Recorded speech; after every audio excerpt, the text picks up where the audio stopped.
several severe irregularities in mortuary tagging and documentation. The vast majority of the 39 remains, that is the 33 bodies and 6 parts, lacked the standard official mortuary tags.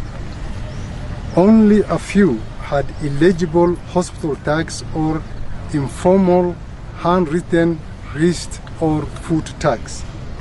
However, none of the bodies had proper hospital identification and documentation. Further, whereas the hospital records indicate that 46 infants may have died in the wards and were taken to the morgue, the mortuary records do not account for the discharge of the 46 infants or fetuses whose remains may have left the morgue under unclear circumstances. And these findings, therefore, point to serious lapses in mortuary protocols, serious lapses in documentation and oversight at Nyamira Teaching and Referral Hospital mortuary, as well as irregularities in the burial process at the Makaburini Cemetery, owned by the National Council of Churches of Kenya, KERICHO branch, which was overseen by the caretaker, one Richard Towet alias Ezekiel. The investigations have therefore conclusively established that all the remains recovered from the mass grave where we are standing this morning actually originated from Nyamira Teaching and Referral Hospital mortuary. And this has been acknowledged by the management and the officials of the said referral hospital. We have footages from the facility that shows that on March 19, 2026, 4 bags were loaded into a white Toyota Land Cruiser, registration number GKA 549L, by Jason Mochara Nyabi, who is the chief mortician of the referral hospital, under the direct supervision of the facility's public health officer. And this particular vehicle has since been impounded and is under police custody. And therefore, to ensure complete accountability and transparency, the following investigative actions are being actively pursued. One is the identification of the deceased persons.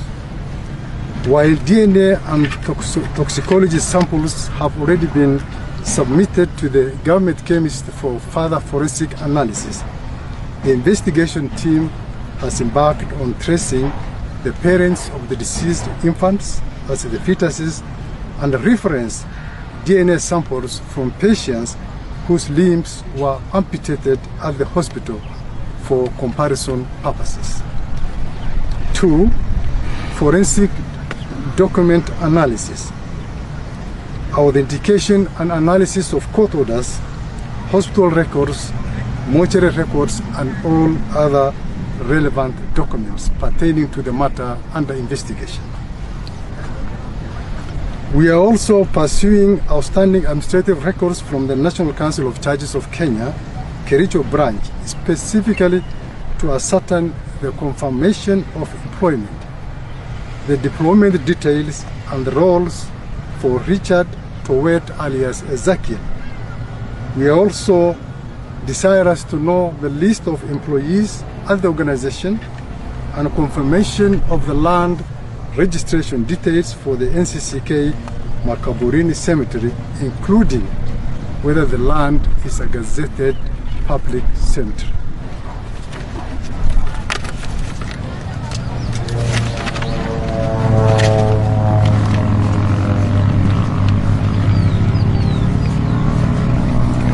So far, we have arrested a total of 6 suspects.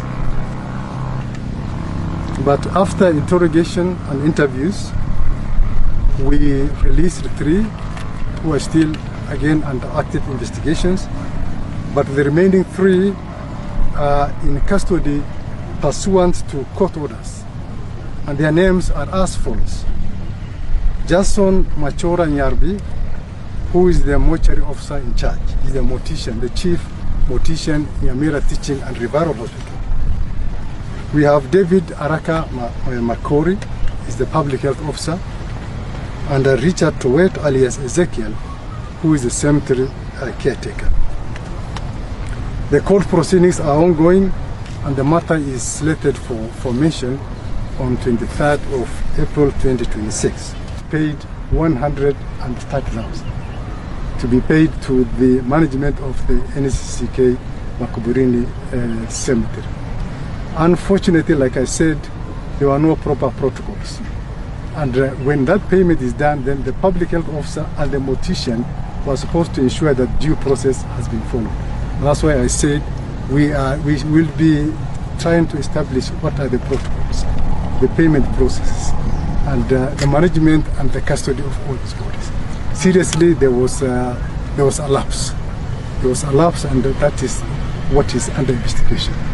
So currently we are talking about dead, undocumented dead bodies. People are talking about mass murder. There's nothing about murder here. We are just talking about negligence and accountability, and we will take appropriate action. We are looking at offences under the Births and Deaths Registration Act, offences under the Penal Code, and the offences again under the Public Health Act. And once we are done, then we will submit the file to the ODPP for further direction.